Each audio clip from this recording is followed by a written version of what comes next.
नमस्कार। श्रीमद् वाल्मीकि रामायण अखंड पाठ में आज का हमारा सर्ग है द्विपंचाशः सर्ग, यानी कि 52वां सर्ग किष्किंधा कांड से।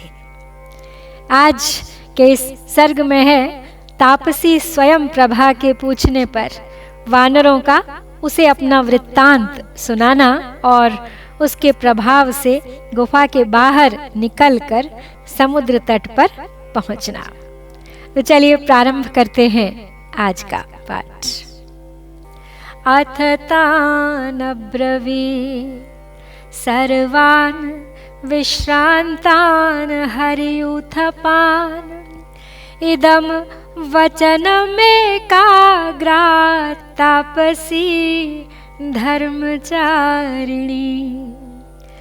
वानरा यदि वह खेदः प्रणष्टः फलं यदि चेतन्मया श्राव्यं श्रोतुमिच्छामि तां कथां।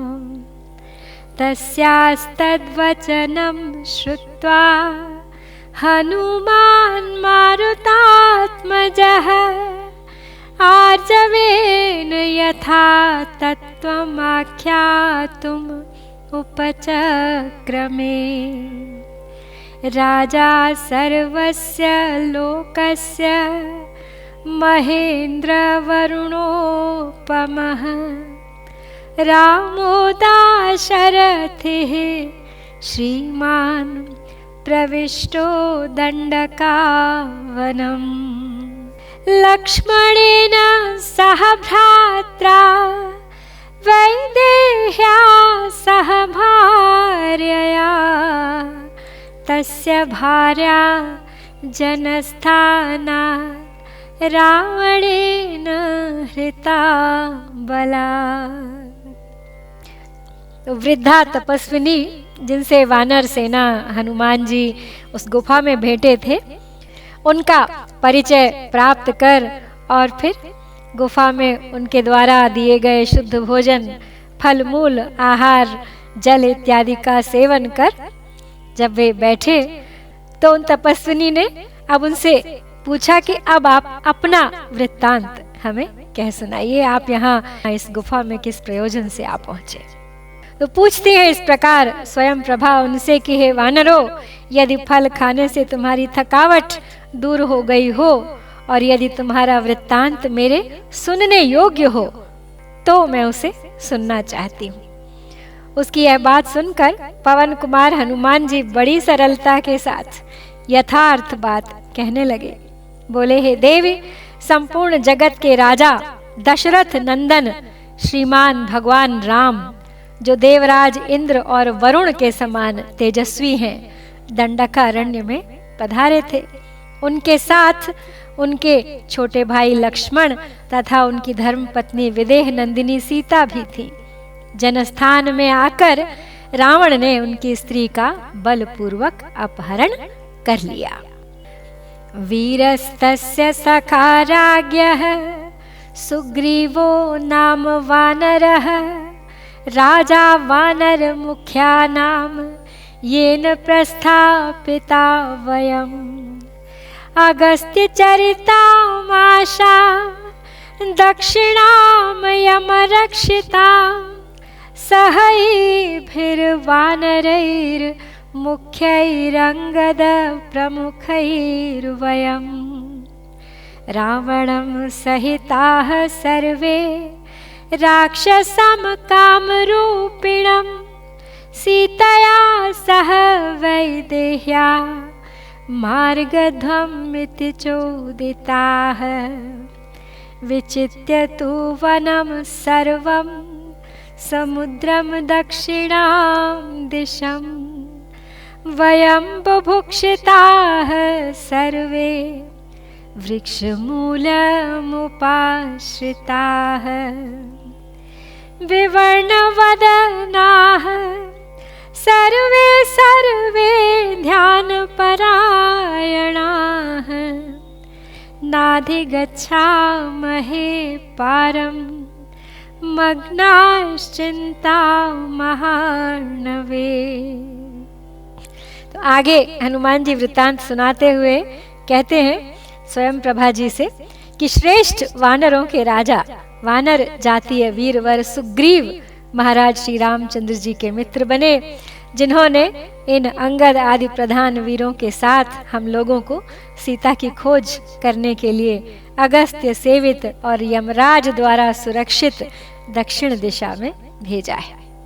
उन्होंने आज्ञा दी थी कि तुम सब लोग एक साथ रहकर विदेह कुमारी सीता सहित उस इच्छानुसार रूप धारण करने वाले राक्षस राज रावण का पता लगाना। हमने यहाँ का सारा जंगल छान डाला, अब दक्षिण दिशा में समुद्र के भीतर उनका अन्वेषण करना है। अब तक सीता का कुछ पता नहीं लगा और हम लोग भूख प्यास से पीड़ित हो गए। अंत में हम सब के सब एक वृक्ष के नीचे थक कर बैठ गए। हमारे मुख की कांति फीकी पड़ गई। हम सभी चिंता में मग्न हो गए। चिंता के महासागर में डूबकर हम उसका पार नहीं पा रहे थे। चारयन्तस्ततश्चक्षुर् दृष्टवन्तो महद्बिलं लता पादपसञ्छन्नं तिमिरेण समावृतम् अस्माद्धंसा जलक्लिन्नाः पक्षैः सलिलरेणुभिः कुरराः सारसाश्चैव निष्पतन्ति पतत्रिणः साध्वत्र प्रविशामेति मया तूक्ता प्लवङ्गमाः तेषामपि सर्वेषामनुमानम् उपागतम् अस्मिन् निपतिताः सर्वे अप्यथ कार्यत्वरान्विताः ततो गाढं निपतिता गृह्य हस्तैः परस्परम् इदं प्रविष्टाः सहसा बिलं तिमिरसंमृतम् एतन्नः कारमेतेन कृत्येन वयमागताः। तो हनुमान जी बता रहे हैं कि हम बहुत थक गए थे, सब तरफ ढूंढ के हम चिंता मग्न हो गए थे। हम सब की कांति फीकी पड़ चुकी थी, दुख के महासागर में मानो डूबे हुए थे। तभी चारों ओर दृष्टि दौड़ाने पर हमको आपकी ये विशाल गुफा दिखाई पड़ी, जो लता और वृक्षों से ढकी हुई तथा अंधकार से आच्छन्न थी। थोड़ी ही देर में इस गुफा से हंस, कुरर और सारस आदि पक्षी निकले, जिनके पंख जल से भीगे थे और उनमें कीचड़ लगी हुई थी। तब मैंने वानरों से कहा, अच्छा होगा कि हम लोग इसके भीतर प्रवेश करें। इन सब वानरों को भी यह अनुमान हो गया था कि गुफा के भीतर अवश्य पानी है। तो हम सब लोग अपने कार्य की सिद्धि के लिए उतावले तो थे ही, अतः इस गुफा में कूद पड़े। अपने हाथों से एक दूसरे को दृढ़ता पूर्वक पकड़कर हम गुफा में आगे बढ़ने लगे। तो इस तरह सहसा हम लोगों ने इस अंधेरी गुफा में प्रवेश किया। हे देवी, यही हमारा कार्य है और इसी कार्य के हेतु हम इधर आए हैं। त्वाम चैवोपगताः सर्वे परिद्युना बुभुक्षिताः आतिथ्य धर्म दत्तानि मूलानि च फलानि च अस्माभिरुपयुक्तानि बुभुक्षा परिपीडितैः यत्त्वया रक्षिताः सर्वे म्रियमाणा बुभुक्षया ब्रूहि प्रत्युपकारार्थं किं ते कुर्वन्तु वानराः एवमुक्ता तु सर्वज्ञा वानरैस्तैः स्वयं प्रभा प्रत्युवाच ततः सर्वानिदं वानरयूथपान् सर्वेषां परितुष्टास्मि वानराणां तरस्विनां चरन्त्या मम धर्मेण न कार्यमिह केनचित् एवमुक्तः शुभं वाक्यं तापस्याः धर्मसंहितम्। उवाच हनुमान् वाक्यं तां निन्दितलोचनां शरणं त्वां प्रपन्नाः स्मः सर्वे वै धर्मचारिणी।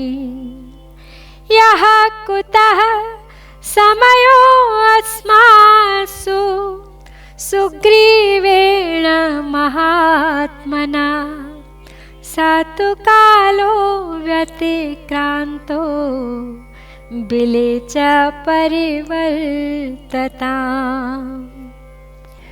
आगे कहते हैं हनुमान जी की भूख से व्याकुल और दुर्बल होने के कारण हम सब ने इस प्रकार आपकी शरण ली है और आपके आतिथ्य धर्म के अनुसार हमें फल और मूल अर्पित किए गए हैं। हमने भी भूख से पीड़ित होने के कारण भरपेट उनका आनंद लिया है।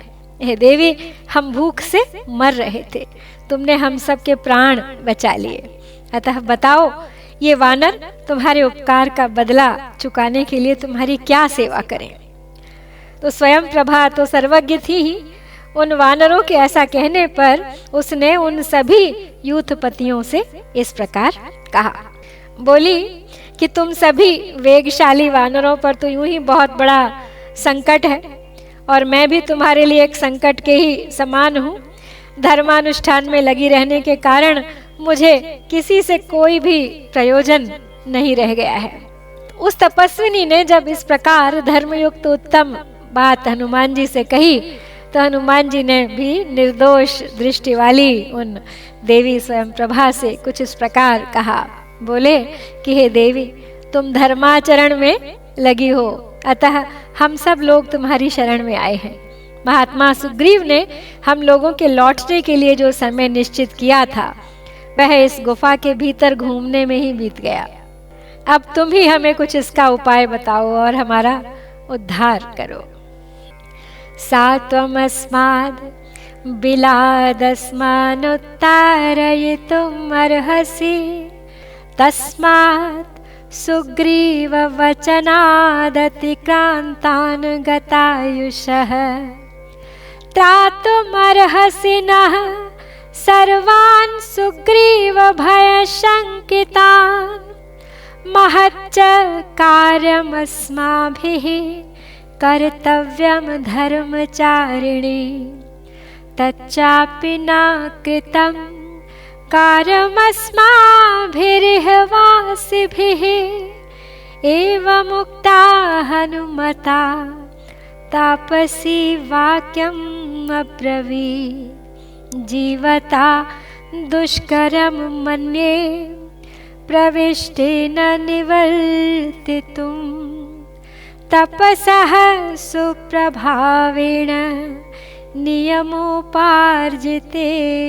च सर्वानेव बिलादस्मात् तारयिष्यामि वानरान् निमीलयत चक्षुंषि सर्वे वानरपुङ्गवाः न हि निष्क्रमितुं शक्यं निमीलितलोचनैः ततो निमीलिताः सर्वे सुकुमारंगुलैः करैः। तो हनुमान जी अब देवी स्वयं प्रभा से निवेदन करते हैं कि तुम कुछ कृपा करो और हमें इस बिल से बाहर निकालो। सुग्रीव के बताए हुए समय को हम लांघ चुके हैं, इससे अब हमारी आयु तो पूरी हो चुकी है। हम सब के सब सुग्रीव के भय से डरे हुए हैं, अतः तुम ही अब हमारा उद्धार कर सकती हो। हे धर्मचारिणी, हमें जो महान कार्य करना है उसे भी हम इस गुफा में रहने के कारण कर नहीं सकते। तो हनुमान जी के ऐसा कहने पर तपस्विनी बोली, मैं समझती हूँ जो एक बार इस गुफा में चला आता है उसका जीते जी यहाँ से लौटना बहुत कठिन हो जाता है। तथापि नियमों के पालन और तपस्या के उत्तम प्रभाव से मैं तुम सभी वानरों को इस गुफा से बाहर निकाल दूंगी। हे वानरों, तुम सब लोग अपनी अपनी आंखें बंद कर लो। आंखें बंद किए बिना यहाँ से निकलना असंभव है। ये सुनकर सब ने अपने हाथों की उंगलियों से अपनी आंखें मूंद ली। गुफा से बाहर निकलने की इच्छा से प्रसन्न थे सब लोग और सब ने उनकी बात मानकर अपने नेत्र बंद कर लिए। सहसा पिदधुर्दृष्टिम हृष्टागमन कांक्षया वानरास्तु महात्मानो हस्तरुद्धं मुखास्तदा निमेषान्तरमात्रेण बिलादुत्तारितास्तया उवाच सर्वांस्तांस्तत्र तापसी धर्मचारिणी निःसृतान् विषमात् तस्मात् समाश्वास्येदमब्रवीत् एषा विन्ध्यो गिरिः श्रीमान् नानाद्रुमलतायुतः एष प्रस्रवणः शैलः सागरो अयं महोदधिः स्वस्ति वो अस्तु गमिष्यामि भवनं वानरर्षभाः इत्युक्त्वा तद्बिलं श्रीमत् प्रविवेश स्वयं प्रभा। तो हनुमान जी के निवेदन पर देवी स्वयं प्रभा ने सब वानरों को उस गुफा से बाहर निकलने में उनकी सहायता की। सबसे पहले तो उन्होंने कहा कि आप सब अपनी आंखें मूंद लीजिए। सभी वानरों ने उनके कथनानुसार गुफा से बाहर निकलने की इच्छा से प्रसन्न होकर अपने नेत्र बंद कर लिए और इस प्रकार उस समय हाथों से मुंह ढक लेने के कारण उन महात्मा वानरों को स्वयं प्रभा ने पलक मारते ही बिल से बाहर निकाल दिया। तत्पश्चात वहां उस धर्म परायणा तपस्विनी ने उस विषम गुफा से बाहर निकलते हुए समस्त वानरों को आश्वासन देकर इस प्रकार कहा, बोली, हे श्रेष्ठ वानरों, यह रहा नाना प्रकार के वृक्षों और लताओं से व्याप्त शोभाशाली विंध्य पर्वत। इधर यह प्रस्रवण गिरि है और सामने यह महासागर लहरा रहा है। तुम्हारा कल्याण हो। अब आप निश्चिंत हो अपने गंतव्य की ओर जाइए। मैं अपने स्थान पर जाती हूँ। ऐसा कहकर स्वयं प्रभा स्वयं उस सुंदर गुफा में पुनः प्रवेश कर गई। इस प्रकार श्री वाल्मीकि निर्मित आर्ष रामायण आदि काव्य के किष्किंधा कांड में 52वां सर्ग यहाँ पर पूरा होता है। इत्यार्षे श्रीमद् रामायणे वाल्मीकिये आदि काव्ये किष्किंधा कांडे 52 सर्गः। ओम श्री सीतारामचंद्राभ्यां नमः।